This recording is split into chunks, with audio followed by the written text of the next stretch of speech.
But I'm going to welcome up to the stage first Tom Weitzel, who will be interviewing Meredith Baxter. I should tell you that when I started doing my research for this interview, I was astounded by one fact, actually many facts, but one I will start with, and that is that with Family Ties in first-run primetime and with daily reruns, Meredith was seen by as many as 80 million people in 1 week. Who knew? But as we learn in her book, Untied, we really didn't know the real person and the real issues that she's faced. And it is wonderful that she has taken her time to be with us. So first things first, why did you write the book? Why did I write the book? Probably going on what Simon said, to write what you know. And I was first approached to write a book, and my first thought was, it's what the world needs is another celebrity memoir. But then I started, because actually if you'd asked me originally, I would have said there was a time in my life when I would have said, my life is really just a series of very sad little stories. But the great thing is that having been the product of a 12-step program for many years now, I'm able to look at my life and say, wait, what happened in my life? What was it like? What happened today, then, and then what's it like now?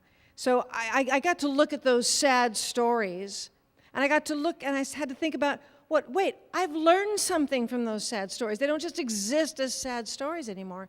And maybe it's worth writing about what I've learned, how I've come beyond just seeing my life as a series of little sad episodes, because everyone has sad episodes. I thought mine were the saddest, because I was the star in my own movie, as we all are. But the only reason to write it all is if I was going to say how I came through it and why it's so great now. So. And your choice to spend time with calm, I think comes through in the book. Can you tell us about that? Yes, calm really just struck a note with me because when I was a child, my mother was not available to me at all. She wasn't a bad woman, she wasn't a mean woman, she was just cold and otherwise engaged. So I was really emotionally abandoned all of my childhood.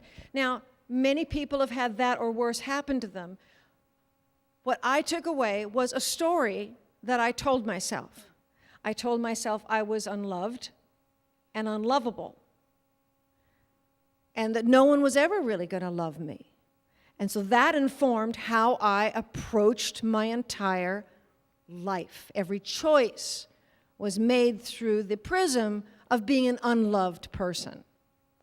And I know, so that when we talk about kids here that they're dealing with who have been abused, we tell ourselves stories, whether we know it or not. Because I didn't think mine was a story. I thought it was fact. I thought that's just the saddest little hand I've been dealt. And the great thing I was able to do was to readdress the stories I told myself. Who was my mother? What had she wanted in her life that she didn't get? That she didn't know how to show up for me? What had her parenting been like? So maybe I couldn't blame her quite so much because, oh boy, I did. I dined out on that, actually. She was really the target of all that was wrong about me. But I came to understand that that wasn't necessarily the case. That's just the way I experienced it. And if we can help kids look at what has gone on with them, what they've struggled with, and see if we can figure out what did they tell themselves. Because they don't know that they've told themselves a story, but invariably they do. They must have done that to me because I'm bad. No, they're screwed up. They're disadvantaged. They didn't know better. And we get to help shape the kids so they don't have to follow through their lives kind of on the sad little track that I did for so many years. When when we hear the name Meredith Baxter, I think for many of us, we have to stop ourselves from saying Meredith Baxter Yes, Burney. you better. You Well, better. okay.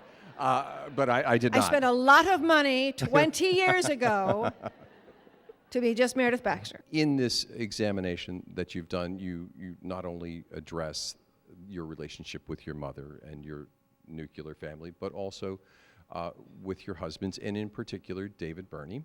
Mm-hmm. And in writing, did you get to the bottom of why you stayed for 15 years?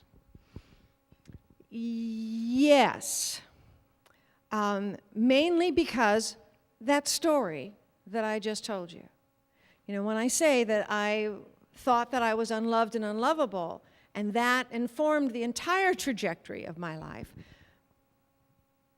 that childhood prepared me to marry someone like the man I married. Because I could see that he didn't really think much of me. Well, I didn't think much of me, and I knew how to be in a relationship with someone who didn't think much of me. So, okay, all right, seems comfortable. Not that I wanted it, but I recognized it. I knew it. There was something very familiar with that kind of dynamic. So it didn't seem out of the norm. I didn't know that anyone else's life was much different. Until one Thanksgiving. Until one Thanksgiving. I don't know. I was married for 15 years, and we were together for 17. And I had 2 children, and then we had 3 more while we were married. And I think what had happened, the difference was I had finally told someone about the physical abuse, the constant verbal and emotional abuse that went on in the house. It had been a secret all that time. I didn't tell anybody. I didn't want anyone to know that I was married to someone who thought so little of me. So I eventually wound up telling, actually, Michael Gross, the guy who played my husband on Family Ties. And I'd sort of collapsed one day because he said, "Oh, your husband's coming home from Europe." And I burst into tears. He'd been gone for 5 weeks, and it had been heaven. It had been peaceful. It had been easy. I made a decision, and I could act on my decision. I didn't have to have someone, tear it down. So I burst into tears, and Michael said, "Oh, you must miss him so much." And at that point, I got hysterical. I think it was the concept of all of that coming to an end was so hard to fathom, and to have someone so misunderstand me and feel totally incapable of explaining. So anyway, he wound up taking me home because I didn't stop crying for, I think, about 2 days. He took me back to his house, and he and his wife sort of ministered to me, and I told them everything. So that was, I don't even remember when that was, probably like May of '89. And I just sort of went back into my mental closet and stopped. I never asked any questions about myself. Who did I want? Who did I want to be with? Did I want to be with someone who didn't hurt me? Didn't occur to me to ask. It was just the way it was. But the following Thanksgiving, something snapped, and I told him, I don't want to do this anymore. And then I thought, what did I say?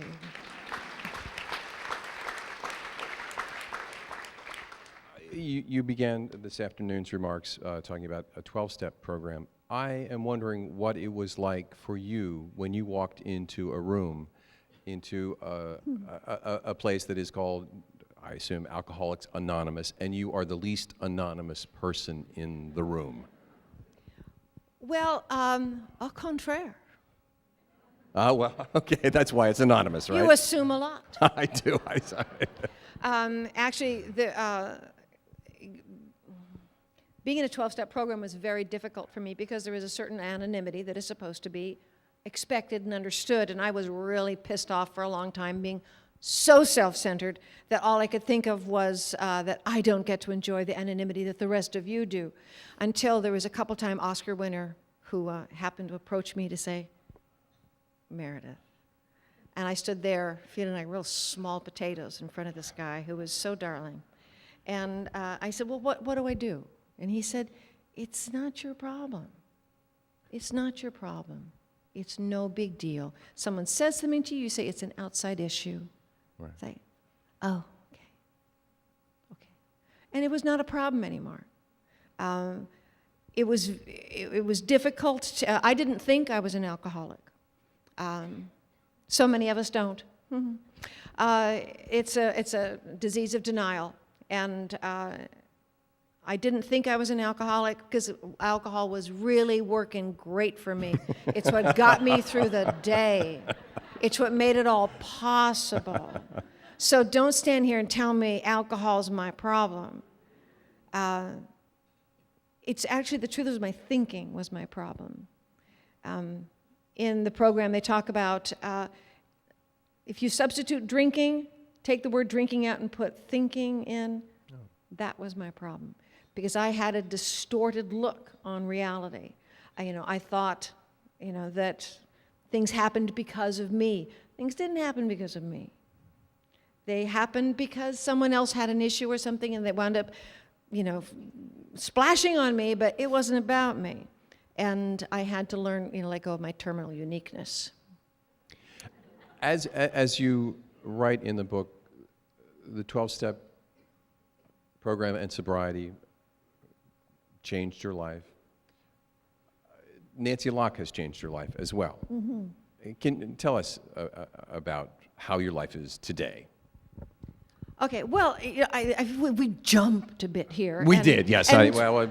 And not everyone might be on the wagon, so do I have time to tell? You do. You have all the time you need. Okay. I have been divorced several years. I'm going back to early 90s, mid-90s. And my youngest kids have gone off to college. My mother has died. So I'm no longer looking up to my mother and trying to, worry about what she's going to think, because she was always a bit of a difficult relationship for me. And I wasn't responsible to or for anybody else. And a young woman had moved into the guest house behind my house, and all of a sudden it was, hello. I just saw her in a total different way. I knew this woman was a gay woman, and that was fine. She'd been a soccer coach to my daughter. And to cut to the chase, we wound up starting a relationship. She was 25 years younger than me. So I had no business being in a relationship with her. But it was one of those things that was, what? What? I never thought, oh my God. I never judged myself for it. I never thought that there was anything wrong with me because I was attracted to a woman. But it did take me back to my childhood, to a time when I was sitting in the backyard of my house with a friend of mine named Maxine Kay, and we were playing with something, and I said, oh, let me put your glasses on. I put her glasses on, and all the trees just leapt into clarity. It was like I could see individual leaves. I'd always seen trees as like a stalk and a lollipop or something on top.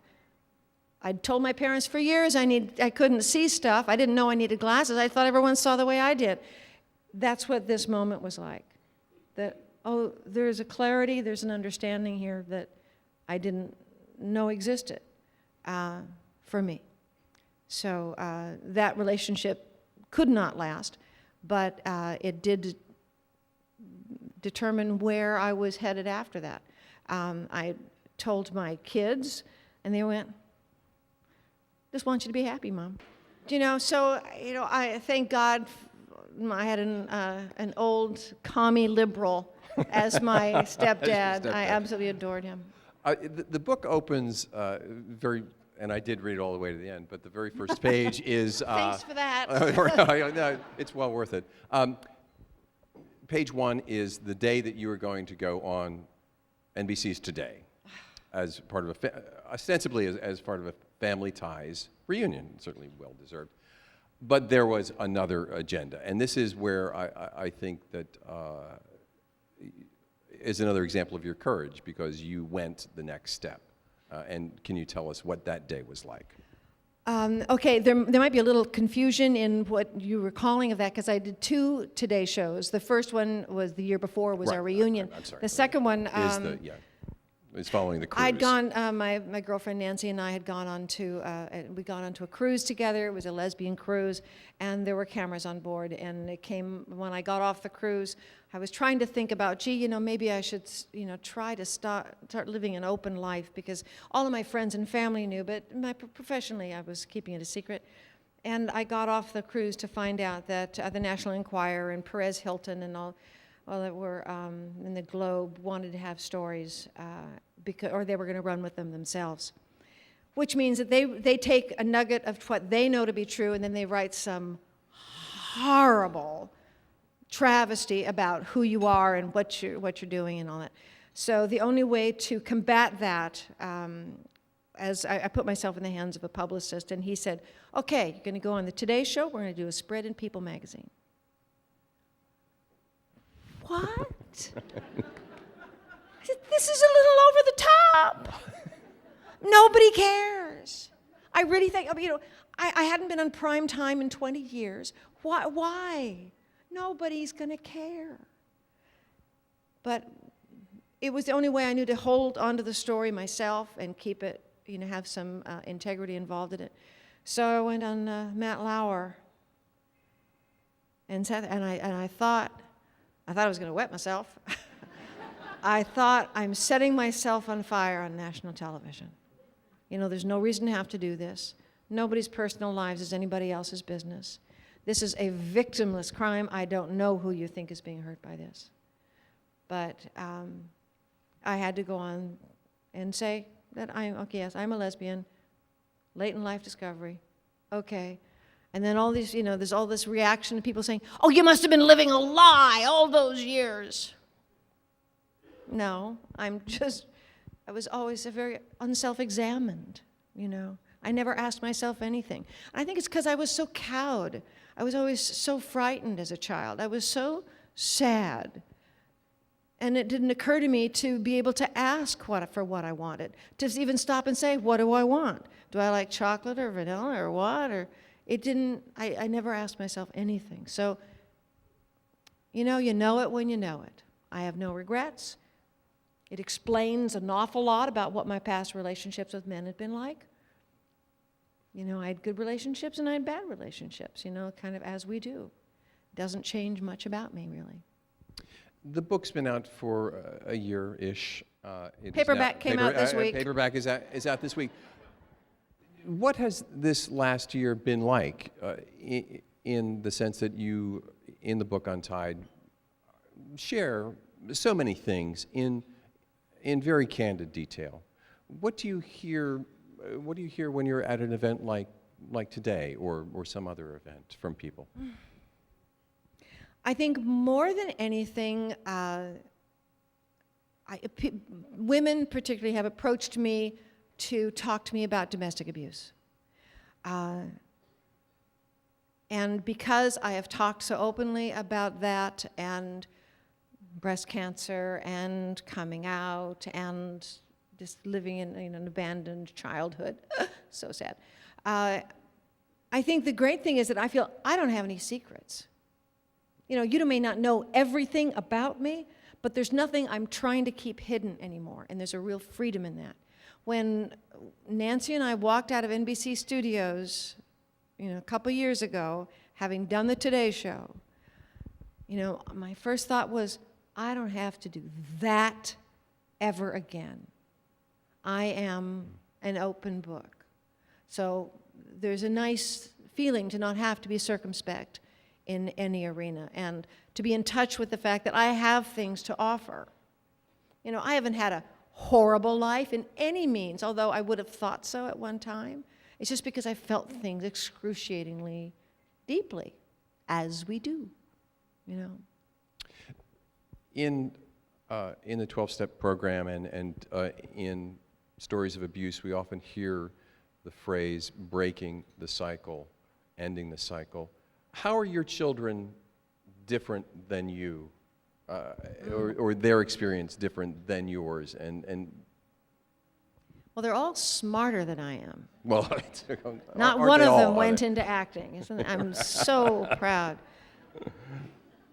Do you know, here's the difference. I've been sober for a little over 21 years.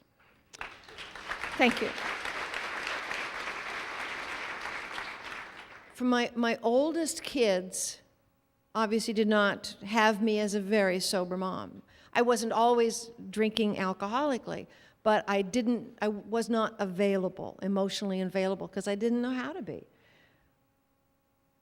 The difference for my younger kids is my youngest is in a couple of 12-step programs.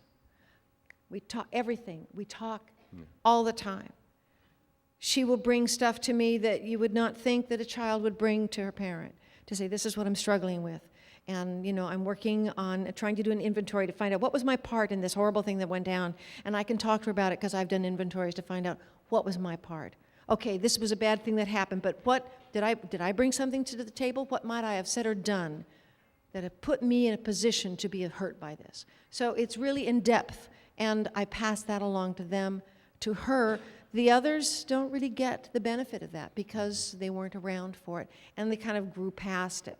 But they know they can talk to me about anything because I'm available. I'm a present mom. I was there before, but I wasn't as present. Well, thank you very much for being present today. Oh, thank you. Thank you so much for having me.